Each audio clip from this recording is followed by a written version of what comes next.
the clerk please call the roll? Peter Ambrose. John Jones. Mary McCulloch. Keith Varian. Bill Gerber. Tim Lynch. Eric Newman. Cindy Perham. Heather Dean. Alex Durrell. Robin Orris. Ron Pine. Jen Hochberg. Aaron Lopez. Phil Pierce. Liz Esma. Josh Garskoff. Ruth Smay. Carol Way. Jay Wolk. Matt Ambrose. Hannah Gale. Pamela Jones. Ray Newberger. Tom McCarthy. Mark McDermott. Jill Vergara. Karen Wackerman. Hank Ferentz. Pamela Iacono. Christine Messina. Pete Tellman. Brian Farnan. Drew Georgiadis. Ken Lee. Bill Perugini. Sam Cargill. Paul Fatabine. Michael Hurley. Eric Sunman. Please rise for the pledge.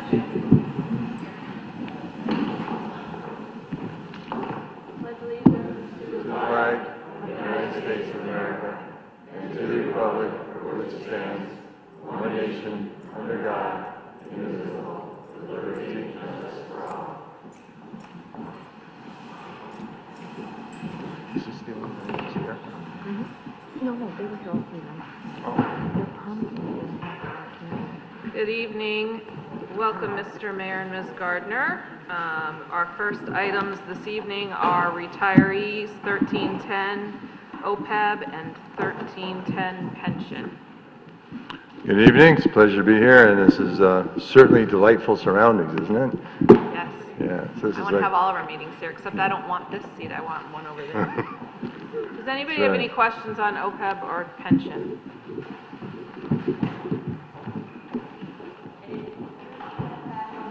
Does anyone have any questions on OPEB or pension? Representative Gerber.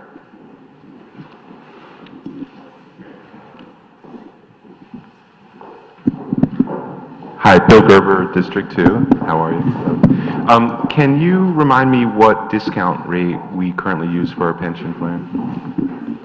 the discount rate for that's currently in practice is 7.5. The pension board voted couple of months ago to change the discount rate from 7.5 to 7.0, and that's effective with the fiscal year of this budget that you're looking at. So 7.0 is the answer for both the pension and the OPEB trust. And that was and that change was made in one step. It wasn't step down 7.25 at 7.0. It went from 7.5 to 7.0.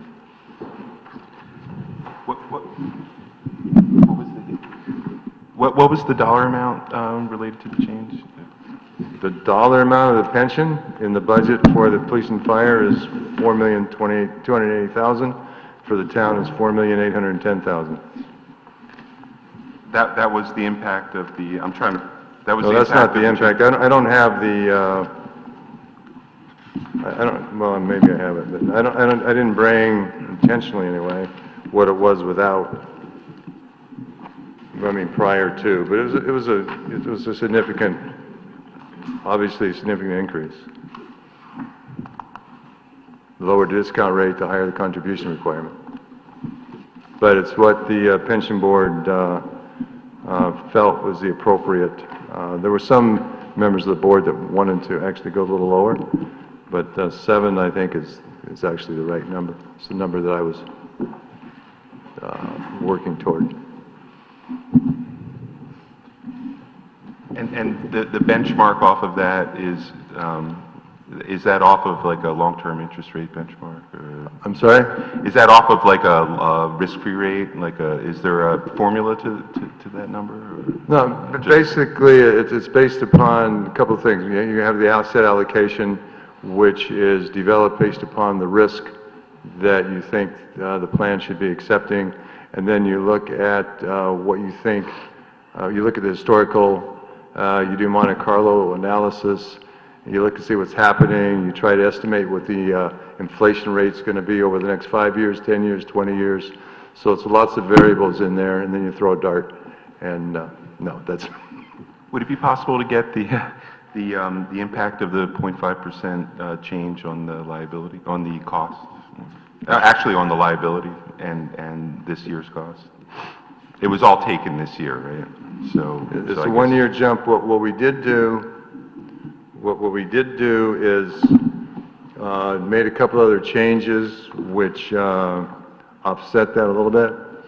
In fact, as I'm thinking through it, every 5 years you do an experience study, and which means you look at salary changes, you look at retirement activity, earlier, later, et cetera, et cetera. We had a positive impact from the experience evaluation. And the other thing we did, the amortization period for the plan was a 15-year open, which open, that means that every year you take your unfunded liability, divide it by 15, then the next year divide it by 15 again, the next year by 15 again, and we changed that to a 25-year closed, so that the first year is divided by 25, the second year divided by 24, so it actually expires. So those two had offsetting impacts, and I'm trying to... That's, I mean, if we could get it in an email, the roll forward of the pension liability with the amount for the experience study, the amount for the change in the discount rate, and maybe the amount for changing the amortization of the unfunded. To be very clear with this, the pension board sets the rate. The rate determines the required contribution, which is actuarially calculated. And if the town were not to fund the required contribution, that would be a big red flag with the rating agencies. Yeah, absolutely. No, but in terms of dropping the discount rate, given what's going on at the state level, it's probably good for us to know what a 0.5% change means. Yeah, I'm just saying it's information. Just information. Certainly, yeah. Just information. Yeah. Obviously, Yeah, it's got to be, Anybody else? Seeing none. On to administrative and general. 1320, active employee benefits, health and life. Any questions on benefits? Seeing none. I'm sorry. Representative Ambrose. Good evening, Peter Ambrose, District 1. What do we pay Aon for, rather than Hewitt, to do the consulting for us on a yearly basis? Well, it's a percentage of the premium, but it's the total dollar amount is probably about 120,000. I'm sorry? 120,000. That's a rather steady amount over the years? Yeah, they've been with the town for 11 years. They are a top-level broker. They've helped us save millions of dollars over the years in identifying plan changes, identifying the right time to go out to bid and helping with the bids. So they've saved a lot of money, it's not a discount broker. We're not paying discount prices, but they are market prices. Thank you, Bob. Thank you. 1330, internal service fund risk management. Questions on the internal service fund? Representative McDermott, you had a question the other night about the vacancy hold in the internal service fund. Was that answered? Okay. 3150, unemployment compensation. Questions on unemployment compensation? Seeing none. 2010, contingency. Questions on contingency? Representative McCarthy. Oh, sure.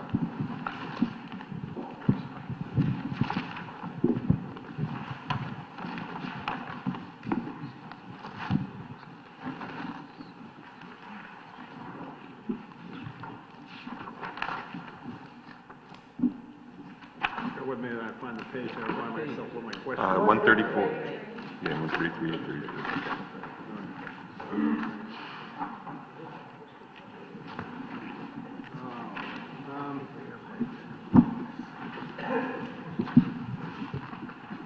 Bob, just so I understand the rationale for and what the metric is, the narrative indicates that we want to land at a similar unassigned fund balance as we had at close of full year 2016. Do you know what that number is and how we back into ending up there? Is that? I'm sorry, you're talking about contingency or fund balance? I'm sorry, Tom. The contribution to surplus. I'm just trying to understand the rationale. I'm talking about contingency here, right? Could you use Well- the microphone, please? Oh, I'm sorry. Wrong I'm page. confused. Surplus. The, If I was coming in front of actually, the contribution to surplus is not on which, I'm sorry. I was misreading my own We don't notes. handle anything. the country surplus is under fund balance. I'm just not clear. I misread my own notes. I'm sorry. All right, no problem, but I'm happy to talk about either one.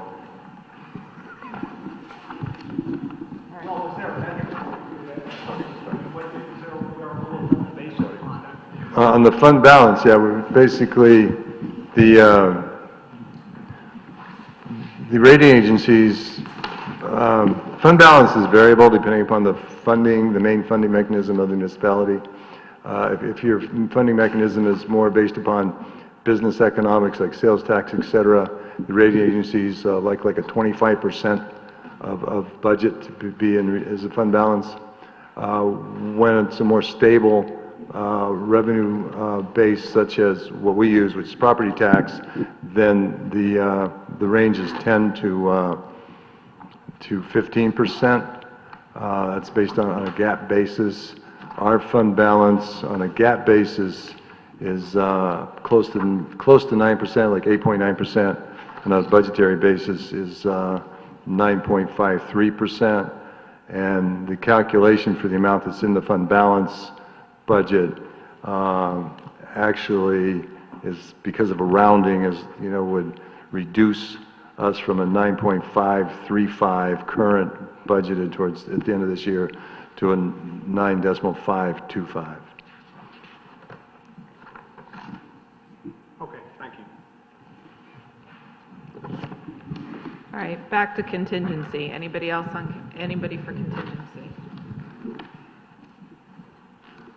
Representative Gerber.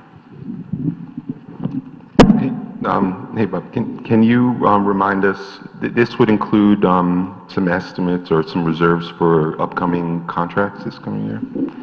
The contingency this year has three categories, if you will. The first category, which over the years has been set like 400 to 450,000, is 300,000. So that is less than normal.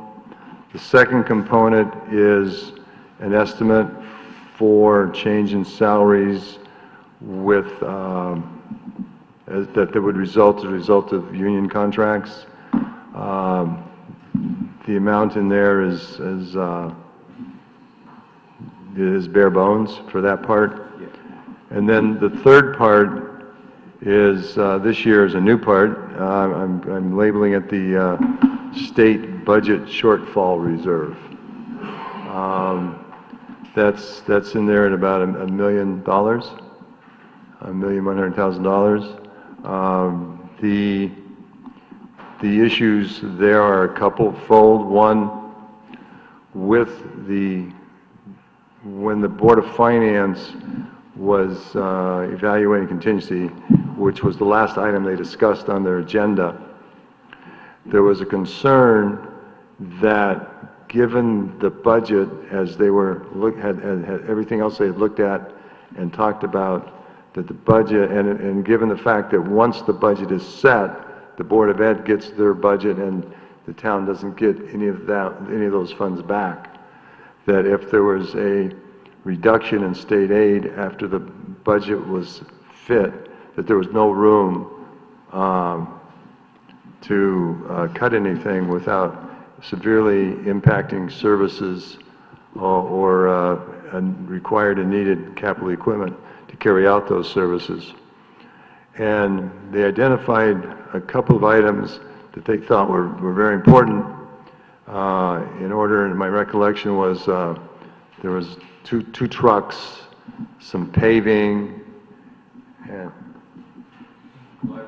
and the library, to keep the library open on the Sundays. So they added, so those items had all been cut when the town, when the budgeting process was anticipating the $9.1 million increase in expenditures due to the state requiring the town to fund a portion of the teacher's retiree pension plan. And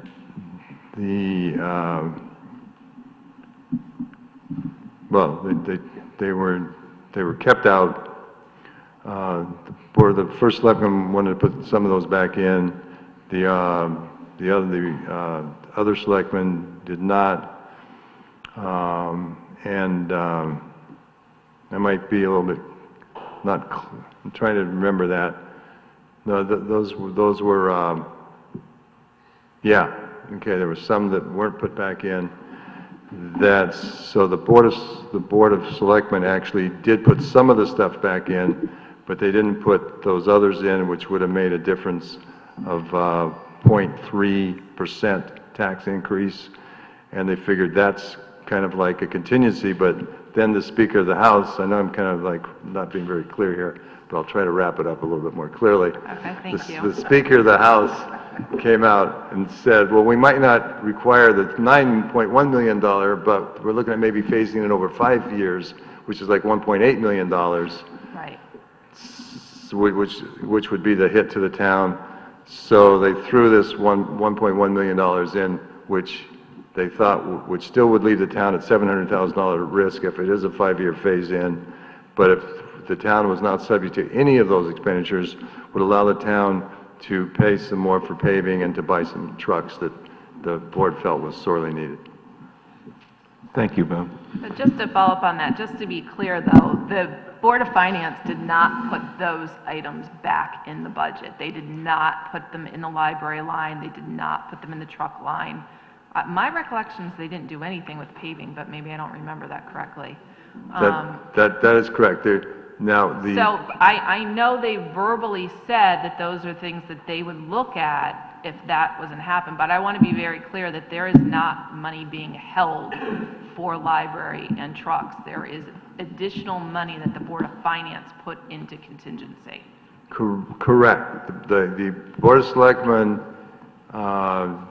did put in monies to the library to allow for the Sunday hours. Correct. But not for the materials. Correct. So the items that were discussed was $100,000 for library materials, a couple of trucks, paving, and a couple of other items.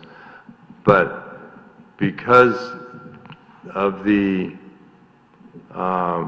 concern of the potential state cuts or additional state cuts or having to pay some portion of the teachers' retirement fund, they thought that the budget was very bare, and they wanted to have some money in there.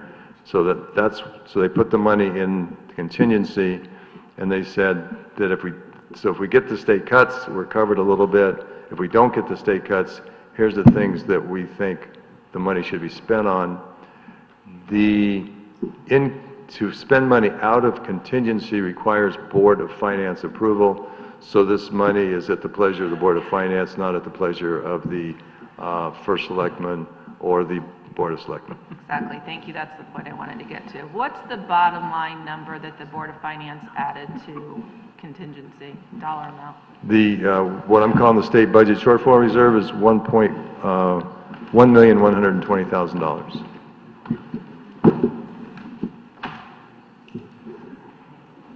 Thank you. Other questions on contingency? Seeing none. 3010 Finance Department. Any questions for on the finance department? 2020 fund balance, which we discussed a little bit. Representative McDermott, did you have a question? On fund balance? No. Oh, okay, I'm sorry, I missed you. Thank you, Madam Moderator. Mark McDermott, District 7. On the finance side, on the pilot program nonprofit, we're going down almost 25% from this current year to $1.5 million. It's on page 45. Is that a guaranteed number, or is that a number that's in limbo? That's the governor's budget number. That's the number. It's subject to change because the way that program works is there is a set bucket of money, and so that would be our allocation. But every October, when every town produces their grand list, towns that have built more nonprofit, like New Haven, they're expanding. So some towns will end up with having more properties subject to receiving pilot reimbursement. So the pot gets redistributed around the state. But that's based upon when the budget was prepared by the governor's budget. That would have been our allocation. Is the largest portion of that from Fairfield U and Sacred Heart? That's correct. Thank you. Thank you. All right, we're actually on 3010, the finance department. Any questions on personnel or staffing in the finance department? 2020 fund balance. And then debt service. Any questions on debt service? Tom? Ken, can you pass your mic down?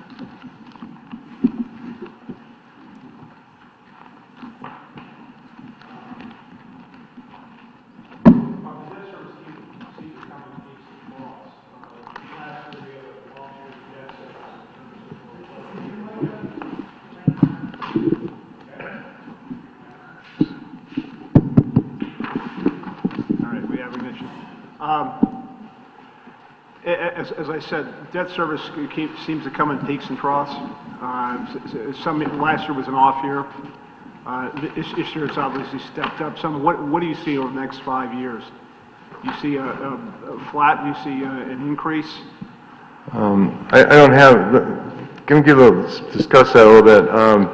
And I don't have the waterfall here. I don't know if you have the waterfall or not. Awesome. This is something I'm trying to fix, actually.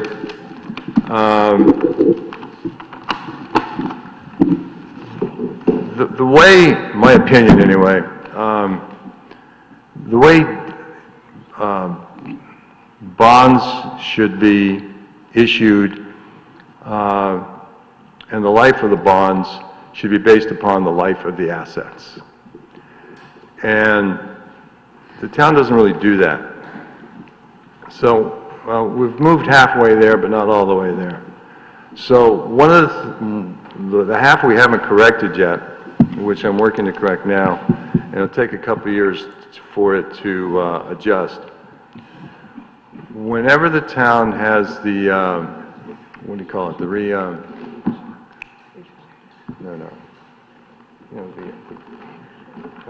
the money, the capital, there's something. Non-recurring. The non-recurring capital, there's the word I was looking for, thank you. The non-recurring capital.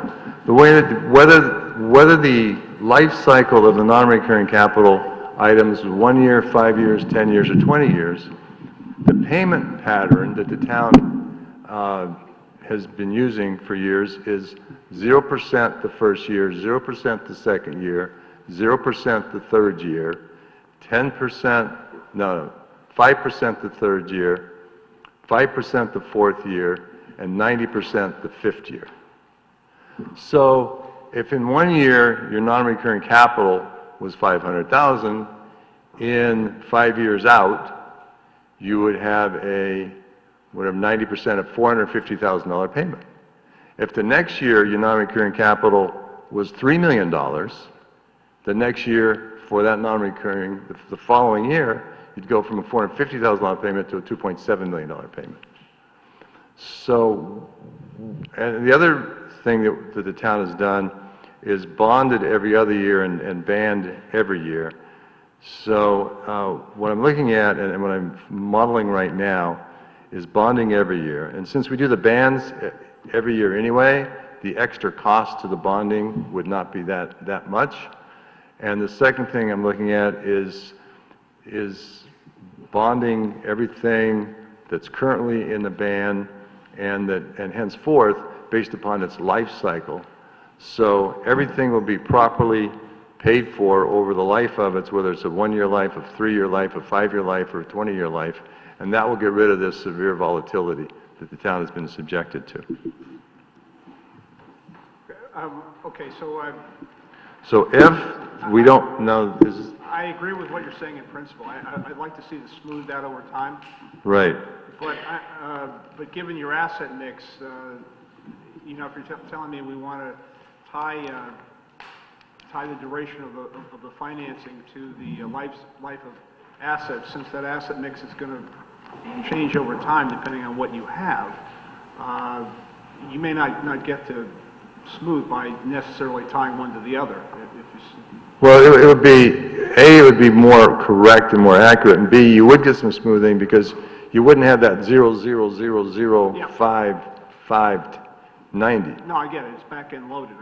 Yeah. I see what you're saying, and that's Yeah, right. so that's what throws it off. Yeah, if you address that, that's the big part. Okay. Right, correct. All right. Fair enough. Thank you. Other questions? Seeing none. All right, that finishes up the finance area. Thank you very much for being here. Thank you. And obviously, as you all know, if you have any questions, Thank you. Next up is the Board of Education Health and Welfare Services, 11030, and I see Ms. Leonardi's here.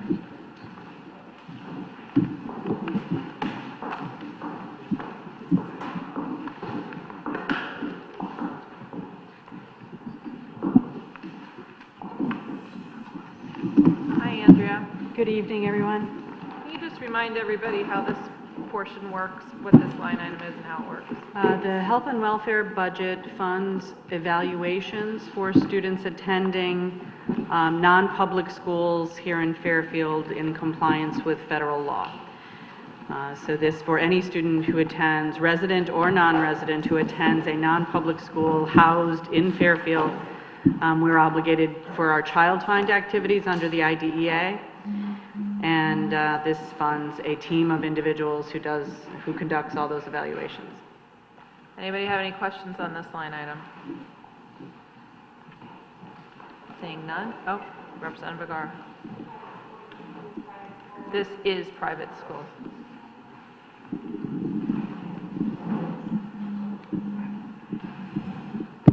It's health and welfare for private schools. Is that what you wanted to know? Yes, thank you. Jill Vergara, District 7. Do we receive any state funding for the private school transportation?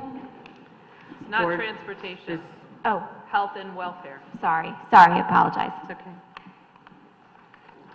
Anybody else on health and welfare? Now we're on private school transportation. Is it okay. And that's a Mr. Fickey question.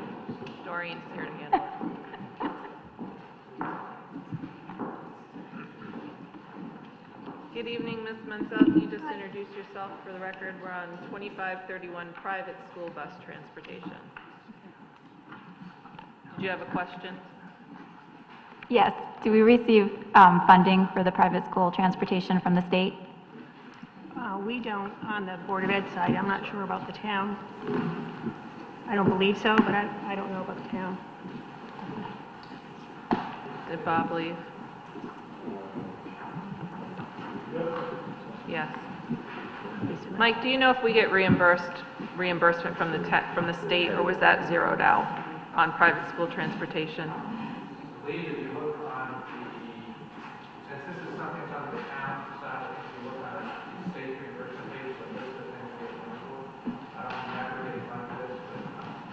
Yeah, I think we're at 0. We can look, I'm pretty sure we're at 0, but we can look into it. Have we Get back ever? to you. Do you know? Yeah, we'll follow up and get you an answer. All right, thank you. Anything else on private school transportation? Representative Zezima.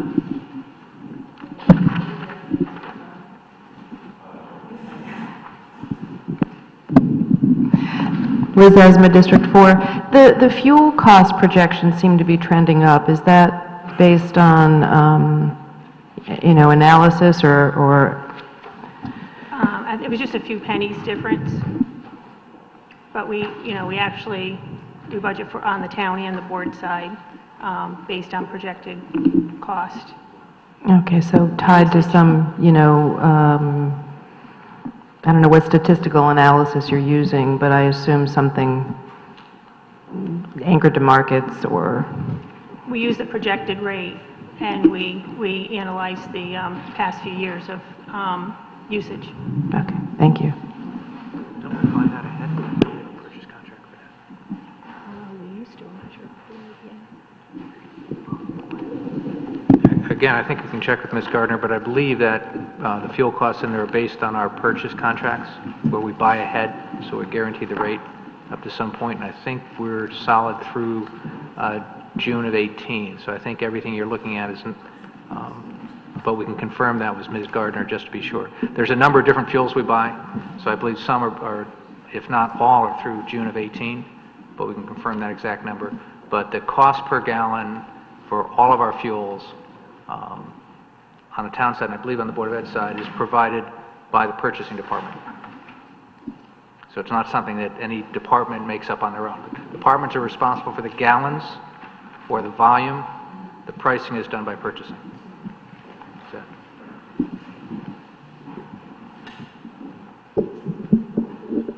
Representative Orris.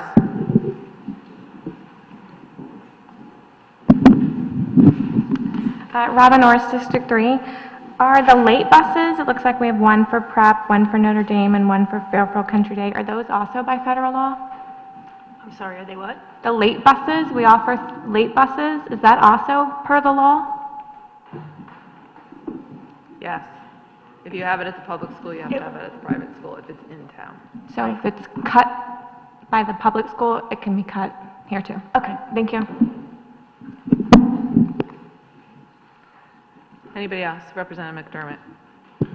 Thank you, Madam Moderator. Mark McDermott, District 7. Just to go back to Representative Vergara's question on school bus transportation, there are 2 lines on page 44, and they're both 0.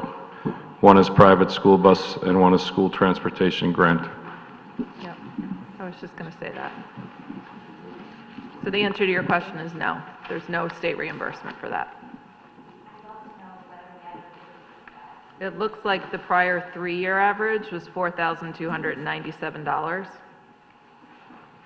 And fiscal year budget is 0. Fiscal year 18 is 0. So way back at some point we did, but we don't anymore. Any other questions? Seeing none, we're going to move on to the Board of Education operating budget.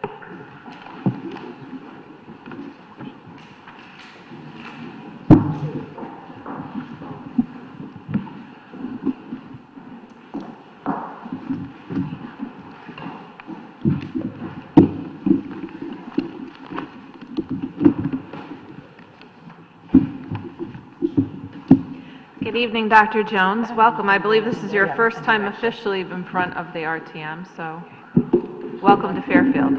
Yes. Thank you very much. So our body was instructed to make sure we watched all of the presentations that came before us. I know you have a handout tonight. Do you just want to give us an update on where we are based on when you initially presented and what's going on with your budget to date? Right. And I'll just wait until everybody gets it, if you like. No problem. It's short. See, that's the teacher in you. You knew to wait till the papers were out, and I just want to jump. It's just those 2 slides.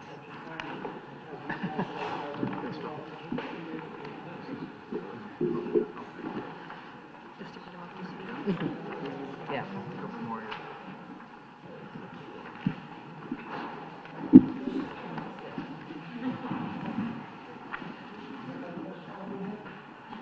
There's extras, just send them down.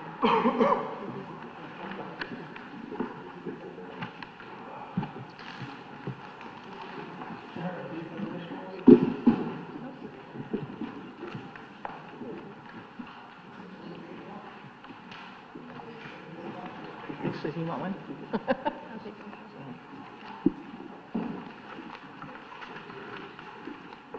Okay. Well, first of all, thank you for watching the presentation that I did for the Board of Finance and Board of Selectmen. I think it does help with efficiency of time, so thank you for that. The intent tonight, and my understanding, is just to update you on where we are with the numbers in looking at the town Board of Finance and Board of Selectmen, what they have put forward, as well as looking at what's still active in the governor's budget that we'll be watching on the school side. And the first page, what you're looking at is where we were when you watched that budget presentation on March the 7th. The first selectman at that time had recommended a reduction of $2,033,000 in the actual Board of Education budget. And beneath that, you'll see the excess cost reduction. This is the governor's budget, where what he put forward was to reduce all of that excess cost at $3.3 million. Beneath that, also we're watching what is called DDS residential placement. That's the Department of Developmental Services. For students who are outplaced and that are in these residential settings, we have always paid the educational cost, but DDS has paid the residential costs.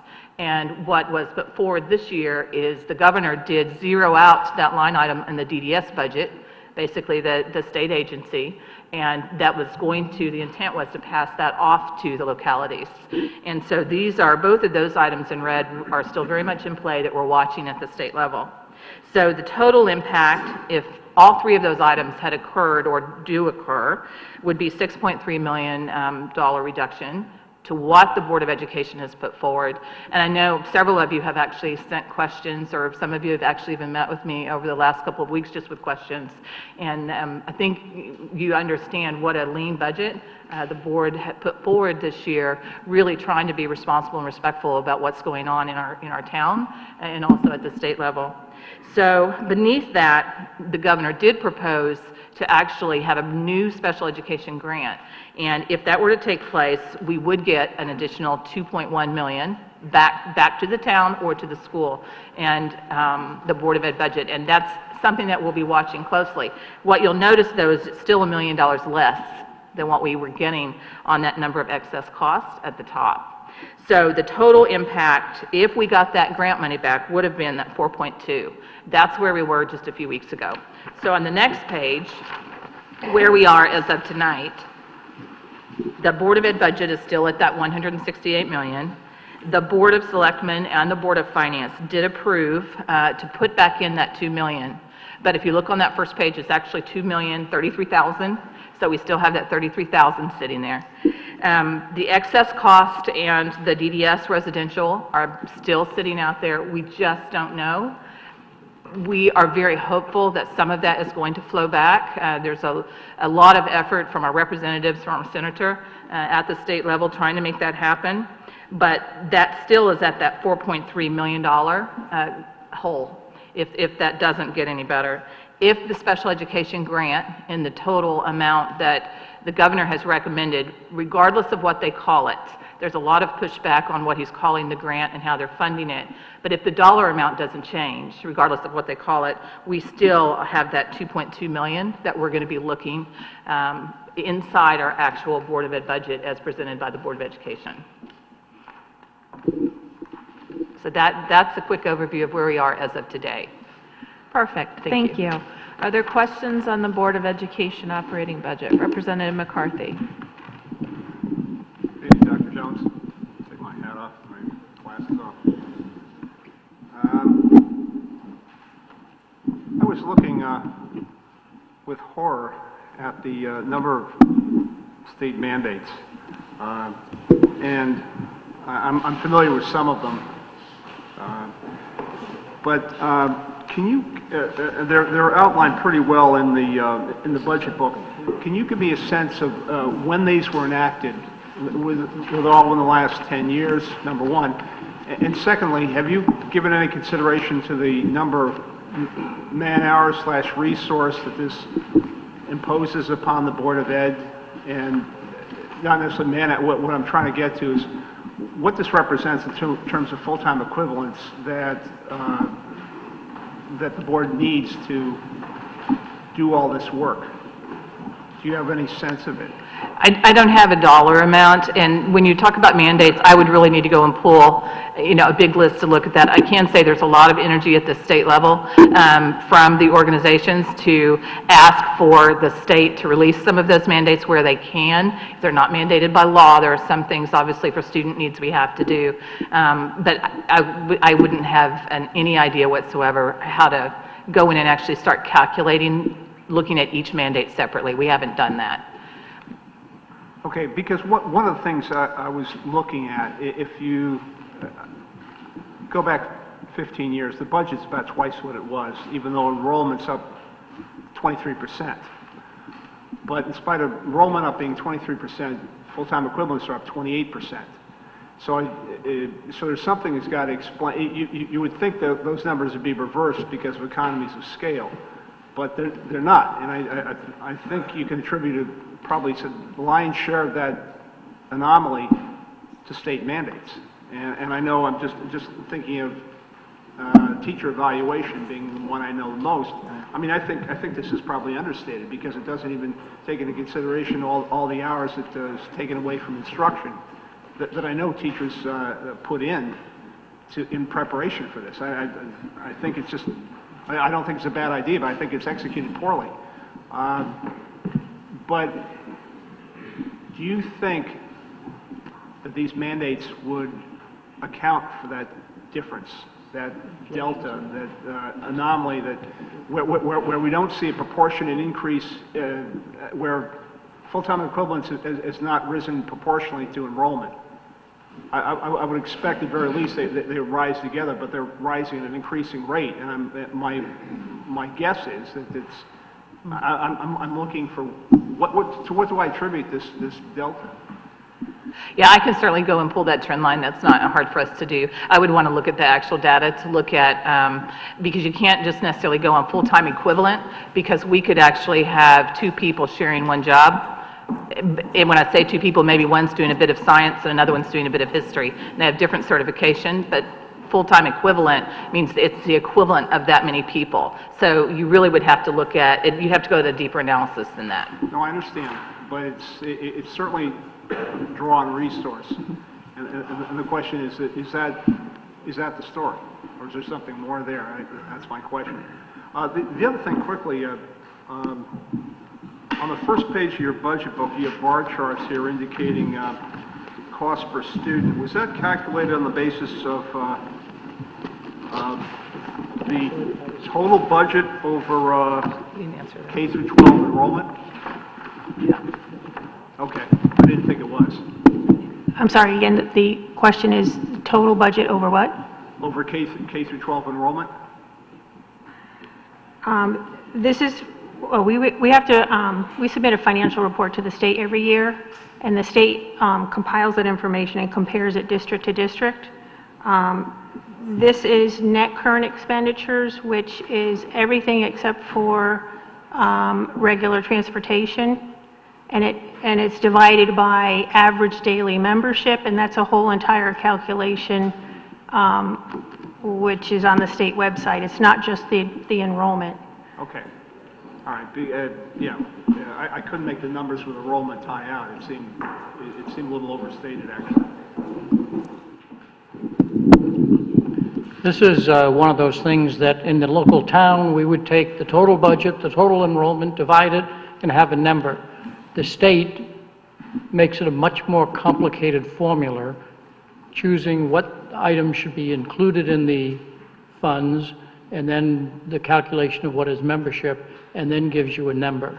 So it tracks reasonably close, but it's not a simple calculation. No, I tried to back into it. Yeah, you can't.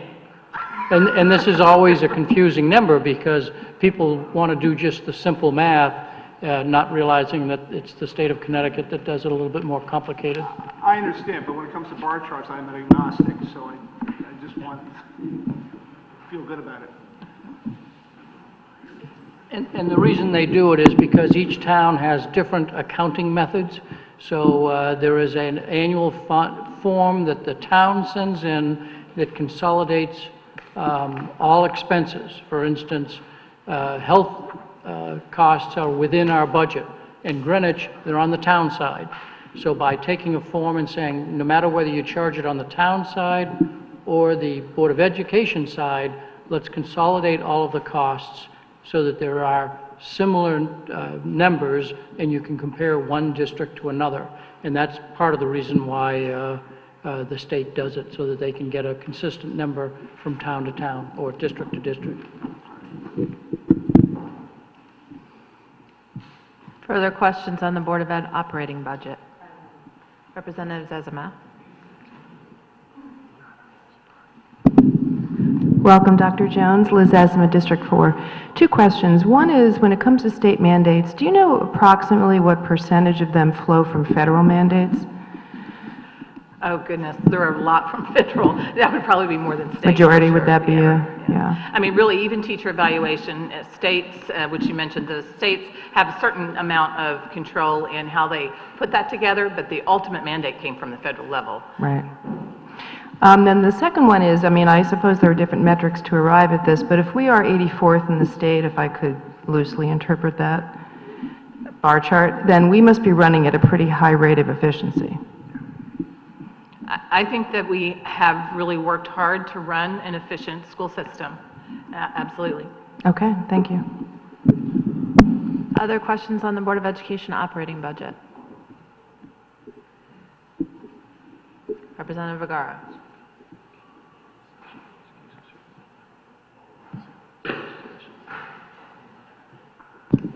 Hi, Dr. Jones. Jill Vergara, District 7. I wanted to commend you for the budget that you put out. I think you did such a fantastic job. I think we were sitting here 1 year ago when Dr. Title told us that we should expect at a baseline a 3.5% increase for the Board of Ed budget for this year. So you came in under that, and I think that that's fantastic. I regret having put you in a difficult position for this year with the shortfall that we gave you, though. And I was wondering if you could explain what happened with the health insurance from last year and how that was incorporated into this budget.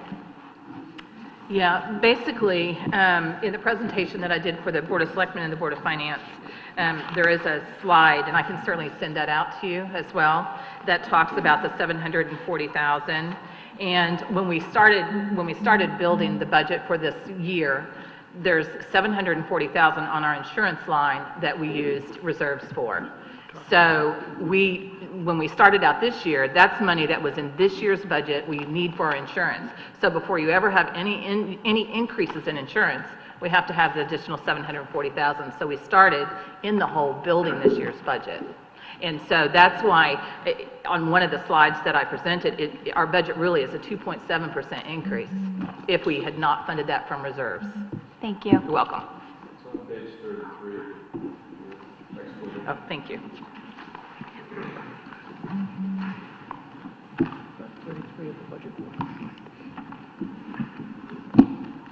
Any other questions? Or are we still on this? Great. Seeing none, that concludes the business for this evening. Thank you very much for being here. We appreciate it. Have a great night. Thank you. And I just want to announce my son texted me, they won the rugby game 72-0. That's my proud mom moment.